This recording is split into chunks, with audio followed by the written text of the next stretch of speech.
person exists who would say, now that I don't believe in God, I'll stop giving money to charity.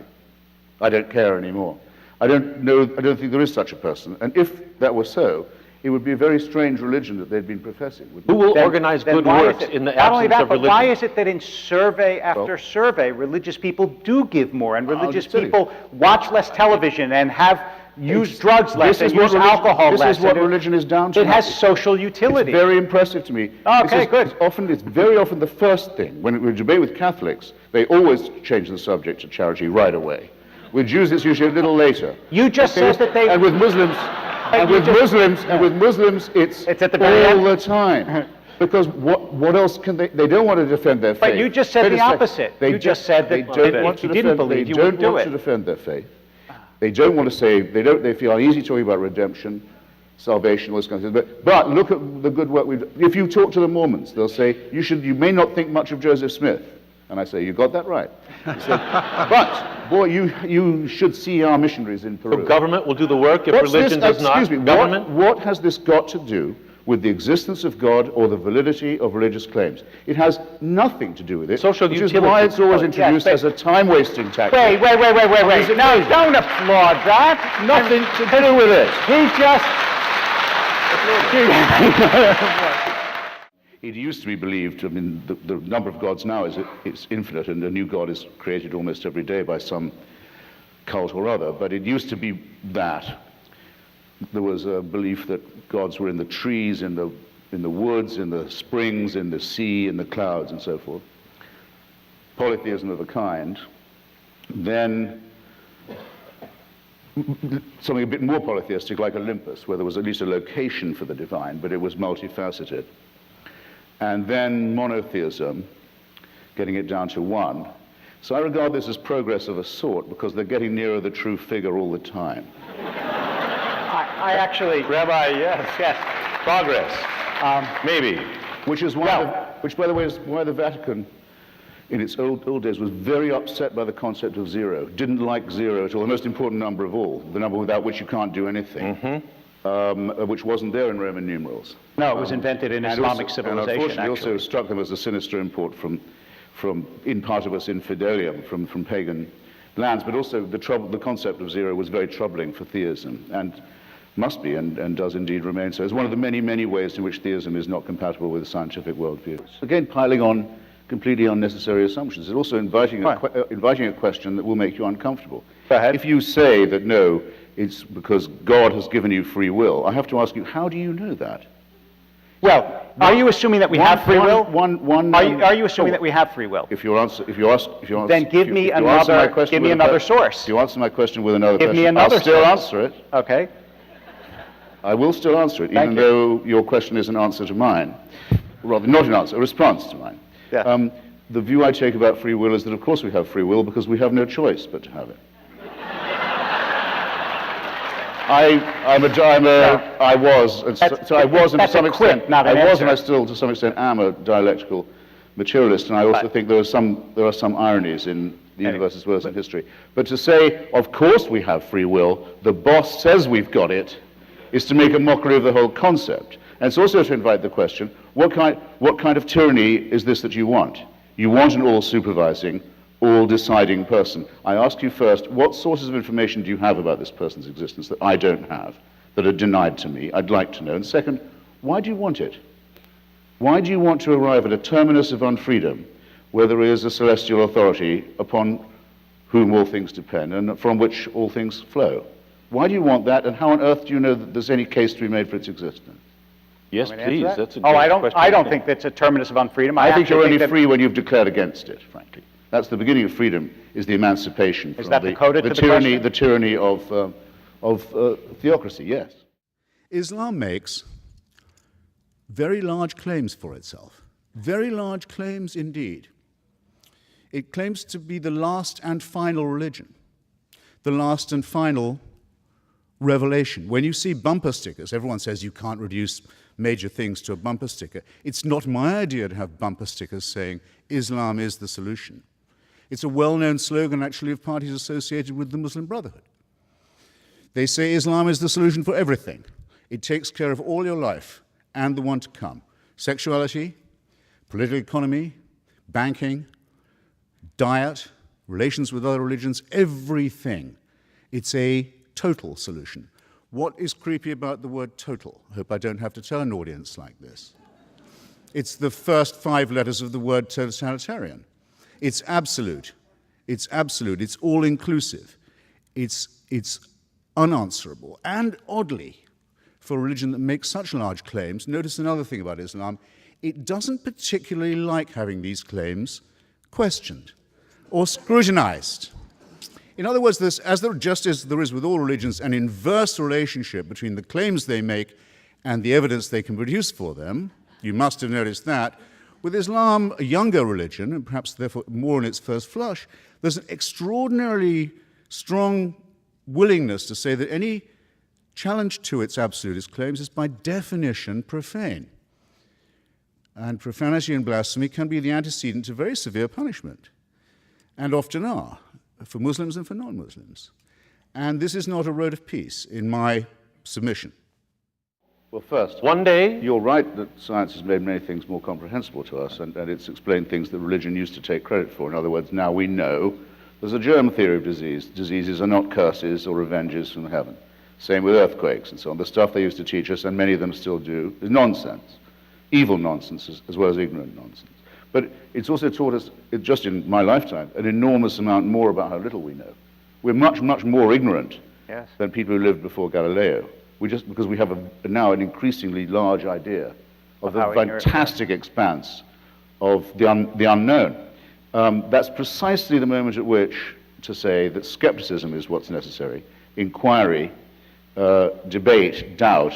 Where's faith in this? Where's the usefulness of faith there? There's no use to it at all. Socrates, who, as far as I know, existed but may well not have done, it doesn't matter to me.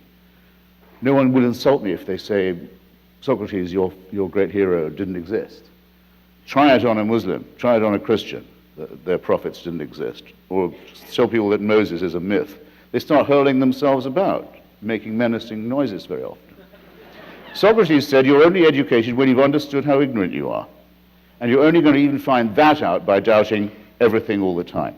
There's all the difference in the world between that outlook and that mentality, and the mentality of faith. And second, on metaphysics, which I noticed, take refuge in several times already this evening, like what is love? Is something poetic or is it prosaic?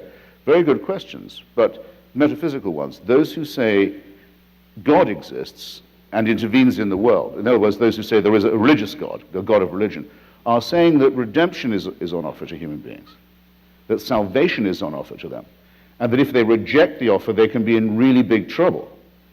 Now, don't start talking to an audience like this, or, if you don't mind, to a debate partner like me, as if religion was a private matter, because everybody knows that if it was, there wouldn't be anything to argue about. It's precisely because it claims to be a total solution, a complete solution to all problems, available on pain of death, sometimes, in some forms, but available to you if you'll only have enough faith. Where we've just found out that faith is probably the most overrated of the virtues and the one least useful to us in the real dilemmas that we actually have to face. I say in my book, available at fine bookstores everywhere, that as long as I don't have to hear about it, I don't mind what people believe. If they say, well, thanks to Joseph Smith and his gold plates, I have real faith now, and I've got a family, and I have friends, and I have a real system, and so on, I say, fine, fine. Just don't come to my front door with it. Don't ask for a tax break for it. Don't ask my children to be taught it in the schools. Did you sign up tonight thinking you wouldn't hear about it? And I asked the question in the book. People think they have a personal relationship with the Creator, and they're the possessors of a wonderful secret. It must feel, I've never felt it, but I presume it feels great. Why doesn't it make them happy? They're not happy. They can't be happy till everyone else believes it too. They go out and proselytize, very often, and here's, I can't let your last answer go, very often in the guise of charity. You notice how often that religion, rather than answer the questions that I've put, like, how do you know there's a God? What evidence do you have for it? Which you say, well, lots of good people do good things because they're religious. Well, let's take the most recent pressing case. Richard Dawkins and I and a few others, in the response to the Haiti earthquake, set up an emergency charity for people of non-belief to give to, because so many charitable organizations are, in fact, proselytizing groups. So we raised about 2 million in a weekend. And all that money goes straight. By the way, thank you. If you go to Richard's website, you can find out more about how to donate to this, because it's permanent. It's going to stay in being. All that money went straight to Doctors Without Borders, of course, and the International Red Cross, which, though it has a cross, isn't a religious organization. Both these organizations are already in Haiti. They're proven. None of the money goes to support any missionary activity. None. And the Scientologists and all the others who turned up in Haiti, and the people who turned up in Haiti to kidnap babies to convert them to their faith, and the Catholics who turned up and said, standing in the ruins of their own cathedral, with 250,000 Haitians buried under the rubble, said, God spoke here today, and you should listen to his message. Don't tell me that's good. Don't tell me that's good. That's wicked. It's proselytizing. It's proselytizing with the helpless, using them as objects of charity and conversion. It's lying to people. But there's also a lot of wrong to lie. Why is the leader of Egypt's huge Christian minority suddenly compelled to make a TV appearance? Because one of his bishops had said in an interview that he thought that some of the verses of the Quran showed signs of having been added later on and to have been later accretion. And Pope Shenouda was forced onto the television to say, it's not that that didn't happen, it's it couldn't have happened. It shouldn't even be discussed. So that it has to be claimed even by non-Muslim subjects of a Muslim state that there is, after all, because no Christian claims this about the Bible anymore, no Jew claims it about the Pentateuch. After all, yes, there is just one book that's completely word and letter perfect from the first time it was not even written down, but recited. Now, demands that you believe the impossible do not lead to peaceful outcomes. Nor do they lead to peaceful or tolerant regimes. And I'm not going to ask you which Muslim country you would like to live in. I don't know whether Professor Ramana will tell us which one he would pick if he had to, because I don't have to ask you a question like that, because it's already in your mind. I mean, I think it's very good to know that we're born into a losing struggle. I think that the stoicism that comes from that and the reflection that comes from that is very useful. I'm not very impressed by people who say, well, I wish it wasn't true, so I'll try and act as if it isn't. It is true. Everything is governed by entropy and decline and annihilation and disaster. And you're born into a losing struggle, and because you're a mammal primate mammal, you know you are, and you know you're going to die, and that there'll be a lot of struggle and pain on the way. I don't want a world without anxiety and grief and pain and struggle. I can't get it. No one's saying you can't. But those who offer that. it to me, I spurn the gift. I don't want what you want. I don't want the feeling of eternal love and peace.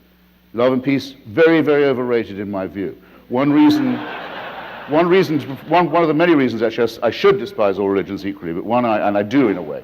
But one way in which I prefer Judaism to its rivals is that the emphasis is more on justice than on love. I want to go to the rabbi. Why is that not misanthropic of you, that attitude? Misanthropic doesn't mean I have to hate people. Well, it means I respect. It means I respect them enough. It means I respect them enough not to offer them false consolation. I do think it's important. The realm of illusion will not help you to cure this condition. Now, you're right. I was surprised to find myself saying, Professor, when you say that the problem is not the book, but the reader. In the case of the Quran, that is certainly true of me. It's true probably of every book I've ever read, that there are difficulties I have with it or capacities I don't have with which to approach it or understand it. But if I'm reading the Quran, I certainly say, well, I can't tell whether this book is the Word of God or not. I can only doubt that there is such a thing. But I can hope that this was a bad day for God. Can't I? And I can hope to live in a country where I can say that and get applause.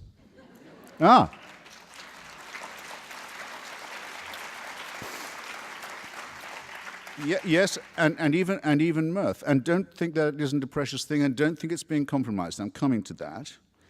I don't like the idea of a paradise reward for martyrs. Don't like it. It's not me somehow. Don't like the account. Don't like the early accounts of village squabbles with the local Jews who've taken a look at the new claimant to be the Messiah and decided about him what they decided about the previous claimant. He's no good. He's not up to snuff. Do you think the Jews are ever going to be forgiven for that, by the way? For rejecting 2 in a row? I don't think so. And I don't see why they should hope for forgiveness either. And still I'm allowed to stand here and say this, and there are many parts of Europe I couldn't do that anymore, or I'd have to be very careful in who I'd invited for the audience. I couldn't do it easily on the air, couldn't do it easily in print, couldn't do it easily in public, couldn't do it on certain campuses, couldn't do it with certain publishing houses. Now, all of this has been done to us by the wrong Muslims. Well, let's get together then, isolate who these wrong Muslims are, who've imposed a culture of violence-backed censorship upon us, and let's get rid of them and have an honest discussion about the text and the reader. And I think the ball is in your court, Professor, on that. Just to stay with my own profession, the thing I know best. Not one major media outlet, print or broadcast, has yet shown you what the Danish cartoons actually look like. Yale University Press, which commissioned a book on them which was to include the cartoons, as how could it not, eventually panicked. Yale University Press panicked and published the book without the cartoons over the objections of its author. Everybody knows what I'm talking about. The President of the United States and the head of the Joint Chiefs a few days ago were so pulverized with fear that they had to address personally in pleading tones a Christian nutbag in Florida who might have been or might not have been about to commit a minor act of blasphemy. Is this the culture that Islam wants us to have in relation to it? One of, if you like, preemptive submission, preemptive cowering, backed by the fear of force? Because that is not multiculturalism. That's nothing like the gorgeous mosaic. That's actually the absolute negation of what a multicultural system would be like. And a multicultural system has to look rather askance, I think, on a religion whose preachers and websites openly make threats against people like myself, against the Jewish people, against the Hindus, who, for heaven's sake, aren't even monotheists, can be killed on almost any pretext, against, and a very important point, and I have to make it, and against the wrong kind of Muslim. Now, Professor, I'll say this as mildly as I can, you may not be aware that you were, and I don't want to increase the area of unexpected offense-taking that's been so hugely broadened by the sensitivities of a religion that has the answer to everything. But I'll just say I don't greatly care to be told, as if I didn't know, that an Iraqi life is as precious as an American one.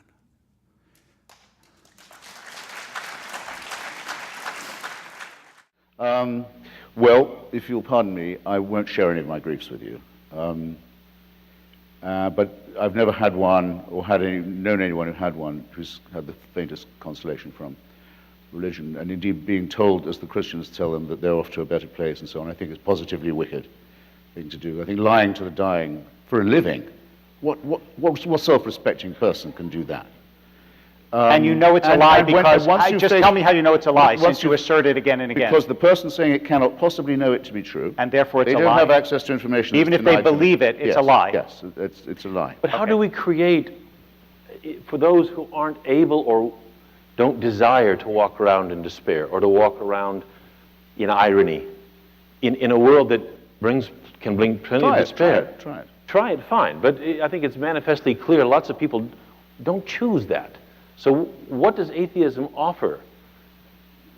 Well, it offers the chance of living without illusion, which I think it says that philosophy and literature will do a great deal more for you. There's a lot more morality in them. There's a lot more ethical discussion in Dostoevsky, say. It may be true, but who will present them in our society, in a real society? Who will present them in a way to create structure? For now, I'm presenting. There he is. For now, I'm presenting. I can't do... You're going to be very busy. I can only appear in my own person here. I can even say that to some extent it works for me. This irony, I think, is tremendously useful. as is philosophy, especially the philosophy of Spinoza, especially in times of anguish. And the realization that there's no false consolation can actually cheer you up. Once you face the fact that you're born into a losing struggle, things immediately appear a great deal more manageable in some ways. And really, of the remarks against this made, not one of these remarks couldn't have been made by a devout member of the Muslim Brotherhood. And what I want to ask him is this: if anything of what he says is true, is he really saying that he would prefer me not to be myself, not to be an unbeliever, and someone who believes in irony and of the unillusioned world, but I'd be morally better off if I was a Wahhabi Muslim, for example. Is me asking, or a Roman Catholic. Is he me? Are you asking? Okay. I mean, according to you, I would be a better person. No, don't answer the person question. You asked me the question. Right. You're not allowed to answer it for me. You imply. I imply. I want to know if you really mean. And I want to know, I repeat my question, who has the authority to issue fatwas? Is it Sheikh Qaradawi, who you sometimes very much expressed respect for, who on Al Jazeera gives advice on all kinds of things, some of them innocuous, sexual matters and so forth, doctrinal rulings, sometimes upon the legitimacy or otherwise of suicide bombing, if directed at Israelis, not just Jews, of course, but no, we draw the distinction. On the other hand, Hamas, which does the suicide bombing, doesn't draw the distinction.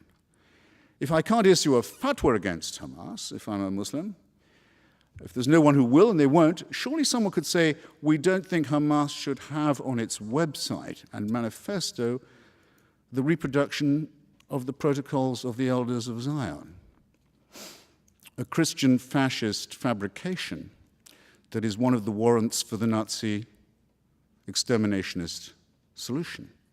I mean, surely that's a question for the UN Anti-Racism Committee on a spare day. Or since that spare day never seems to come, for some Muslim authority to say, no, brothers, don't do that. It doesn't come. It doesn't happen. Look on the website, it's still there. Now, you would do better, I think, Professor, if you identified yourself as a member of a very small and critical and endangered minority.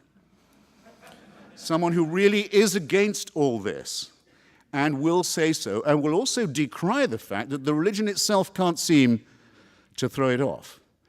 But you seem to have that a little bit both ways.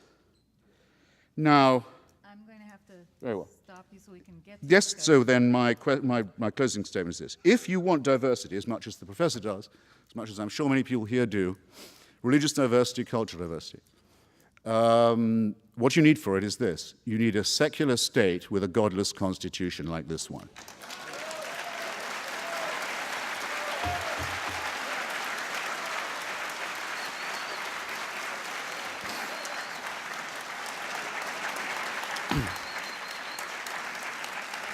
To speak as you did of the Ottoman Empire as a place where there were not just Muslims, but Christians and Jews, is either not to know yourself or to expect others to have forgotten or not to know what it meant to be a non-Muslim under the Caliphate or under any similar theocratic Muslim authority to this day. No, what we need, secularism is the only guarantee of religious freedom, and yours and that of every other Muslim we will defend. But you won't be surprised that we have some questions for you in the meanwhile. Thank you. May I ask, Christopher Hitchens, you've debated Rabbi David Wolpe on this subject. You've debated the Reverend Al Sharpton. Yes. What's the difference between these debates? Well, the Reverend Al Sharpton is another case of the damage done by to society by religion, because once it was agreed by the rest of America that black people are best led by preachers, and once it was agreed to write out of the civil rights record the heroic black secularists like Bayard Rustin and the great black union leader Philip Randolph, who actually organized with the help of the United Automobile Workers the March on Washington. Once all that had been forgotten and we decide, yeah, black people, they really love their preachers, then once Dr. King has gone, it's one succession of junk demagogues after another, all of them given the mantle because they're in holy orders. There's no fraudulence you can't get away with in this country if you can get the word reverend put in front of your name. Questions from the Sharpton's audience? a very conspicuous example of that. Well, I'm certainly not going to criticize Islam for not having a pope. And in fact, it would be your vis-a-vis in this discussion was horribly in error in any case, in that Christianity never had only one pope, and still doesn't. I mean, there were several Catholic claimants to the papacy at different times, just among Roman Catholics, but today, I mentioned one of them, the Pope of the Coptic Christians based in Cairo.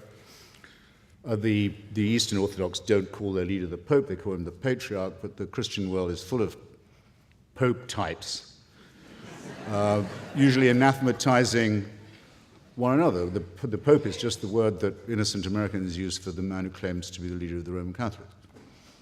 So I don't think it's possible, in fact, to have a moral authority within religion, because I think the two things are so sharply divorced. But this doesn't lead to just chaos, because, and it certainly doesn't lead to the dictatorship of minorities or extremists.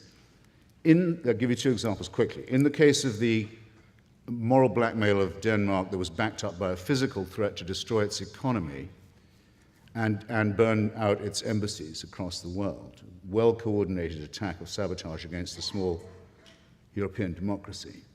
The organizing group was a thing called the OIC, the Organization of the Islamic Congress. Groups all the Muslim countries in the world. It's an increasingly powerful lobby at the United Nations, hopes to pass an international resolution forbidding all criticism of religion, all forms of blasphemy and profanity. Every ambassador of those countries in Copenhagen went to Mr. Rasmussen, the Prime Minister of Denmark, and told him, under the threat of violence, he should change his law so as to allow him to determine what went into the Danish newspapers. And when he said he couldn't do that, things got a lot worse. Now, that's the ambassador of Egypt, and the ambassador of Turkey, and the ambassador of Algeria, important countries, in the case of Egypt, containing an enormous Christian population, coming to you as if they spoke for a religion. Either this claim is true or it is not. It's self-evidently not true, but it is certainly made. Let's be in any doubt about it. And let's have any doubt that it means to extend its influence over the people who are sitting in this hall. Second, very quick, the fatwa against Salman Rushdie, in other words, the offer of money to suborn murder for the crime of writing a work of fiction in his own name by the spiritual leader of Shia Islam, that's what the fatwa meant then, means now, was, after the murder of many people, associated or not with the publication of the book, repudiated ostensibly by the Iranian government after long pressure and lobbying at the United Nations, about 10 years ago, I think that was. But I've been since then, I've had the pleasure of going to Friday prayers at Tehran University, twice, to hear the sermon. And on both occasions, there were banners and slogans saying that the Imam's holy sentence against Salman Rushdie will never die. It hasn't died with the Imam. Khomeini's death warrant will always be carried out. Not, I think, a very good use of the premises of a university. I can't speak for whether it's a good occasion for Friday prayers or not. Well, it brings me to a second point. You see, there's something shady involved here. Some people say that Islam and Islamists give themselves permission to lie to non-believers. Sounds like the sort of vulgar, paranoid thing that an Islamophobe would go around saying, doesn't it? It's very easy to disprove, except that it hasn't been, as that example will just illustrate. And these are not minor threats. These are threats to the very core of what we believe is the essential thing for a society, which is the ability to ask questions, to read the books we choose, to pursue unfettered investigations. And these are flatly negated by the claims of a religion that says it is the answer to everything. I can't paraphrase him properly, but you really ought to get hold of, it's easy to find on Google, a lecture given by Lawrence Krauss, who I regard as the greatest living physicist. And it's about the quantum, and it's about a whole universe from nothing. It's exactly how you get from nothing to something, in fact, quite a lot of things. One means by which this happens is the following. Every second that we're speaking, a star the size of our sun or bigger goes out, blows up or goes out. That's been the case every single second since the first moment of the Big Bang. It's a lot. But that'll be a lot of suns going out as we speak. And there's a lot of annihilation, isn't it? There's a lot of destruction. It's a rather what you might call almost a wasteful scale. It does have the positive outcome, though, that we are all constituted of those materials. We are made of stardust. Now, I find that a rather more majestic and wonderful and even beautiful idea than, say, the idea of the burning bush. A bit more impressive. Gives you more to think about. Are they mutually exclusive? Are they mutually exclusive? Did God make you of stardust? One has the virtue of being true and provable and studyable, which the other doesn't. And I do think that the verifiability of something is a virtue of Are the we kind. simply material then? Yes, we don't have bodies, we are bodies. Until 50,000 years ago, there were 4 other kinds of biped, humanoid, not unlike us, still living on the planet, died leaving no descendants. We're the only survivors of those people. That family were the last. We don't know if they had gods or not. So you think the inexplicable... No religion ever invented appears to have known that these creatures even existed, because the religious are forced to believe that the only really significant event that happened in the human story happened about 3,000 years ago. And the mysteries, the inexplicable, are we just waiting That's to not true. understand them? No, that's just factually all of this massive Big Bang cosmological churning and destruction and annihilation, which is paralleled, by the way, on our own Earth, where 99% of all species that have ever been on the planet have already gone extinct, leaving no descendants. All of this could be part of a plan. There is no way an atheist can prove it's not. But it's some plan, isn't it, with mass destruction, pitiless extermination, annihilation going on all the time, and all of this set in motion on a scale that's absolutely beyond our imagination, in order that the Pope can tell people not to jerk off. stupid. Right. When I say the American Constitution is godless, I mean, I was quoting the title of a famous study of it by Professor Israel Kramnik. What I mean by that is to say, the US Constitution only mentions religion and God in its preambles when it means to say the ways in which they must be kept out of the public square. That happens to be a fact about our Constitution and the reason why we still have it. Otherwise, the Republic would have been destroyed long before. And that its First Amendment says that religion can be no business of the government, a statement no Muslim society could begin to make. Thank you.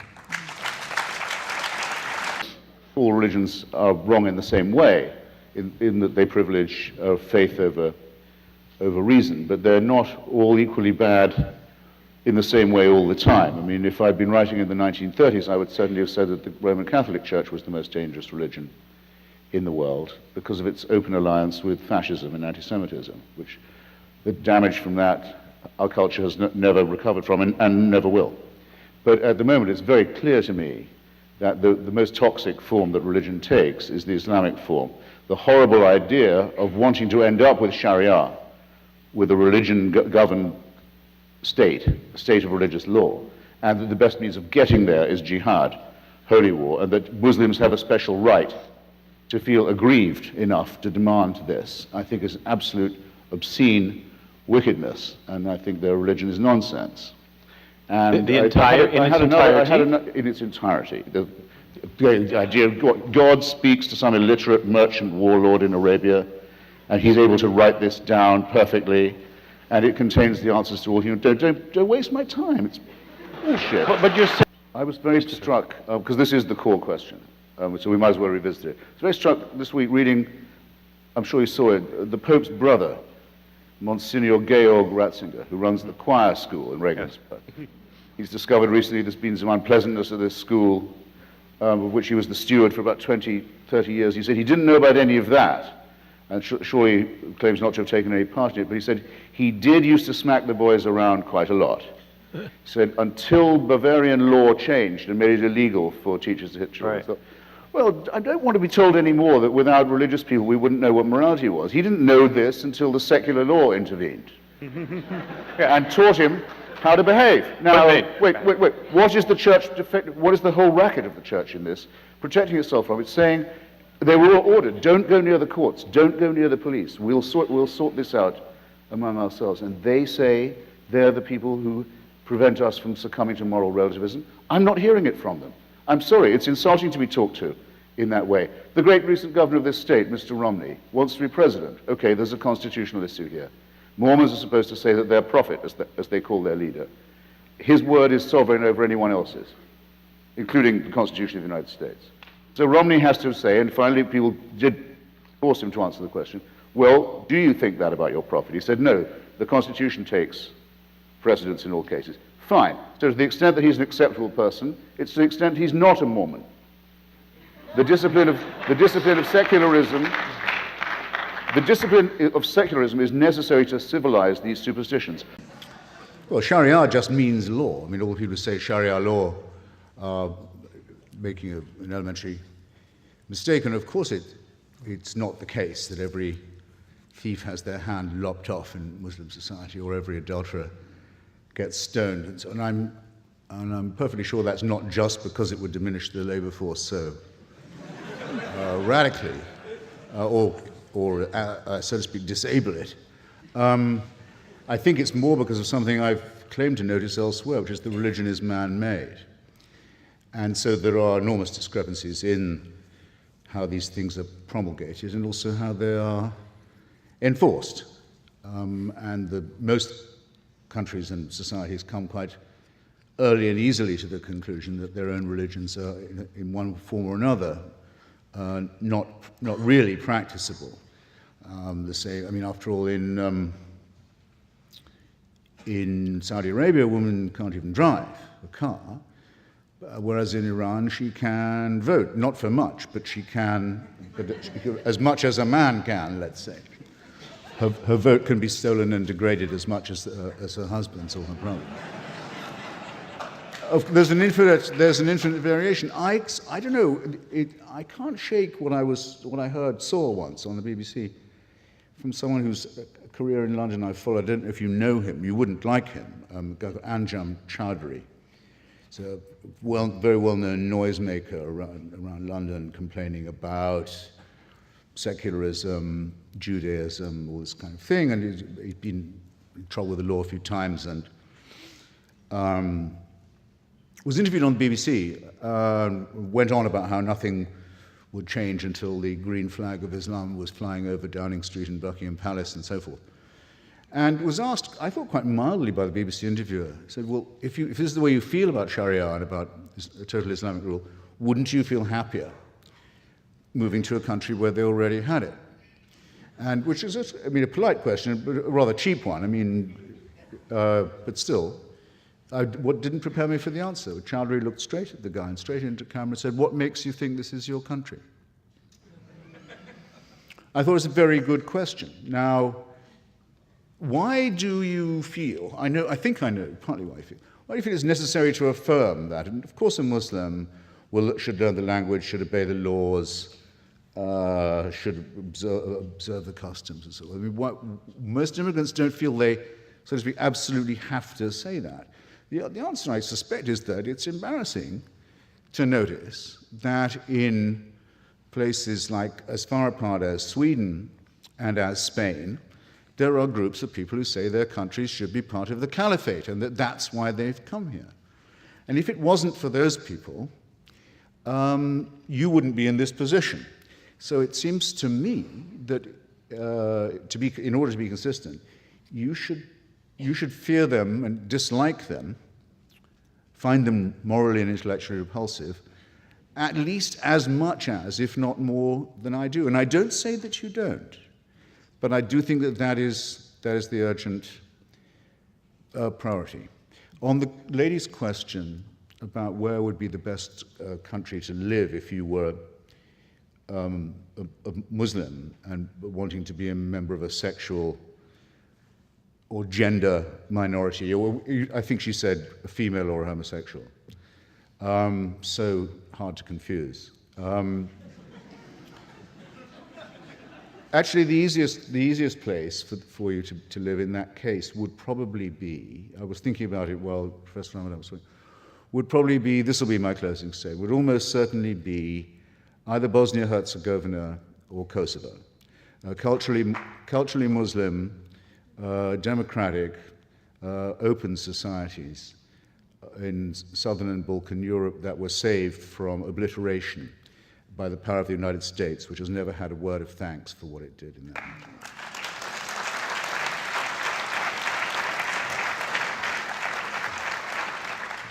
and which remains a secular country with a godless constitution.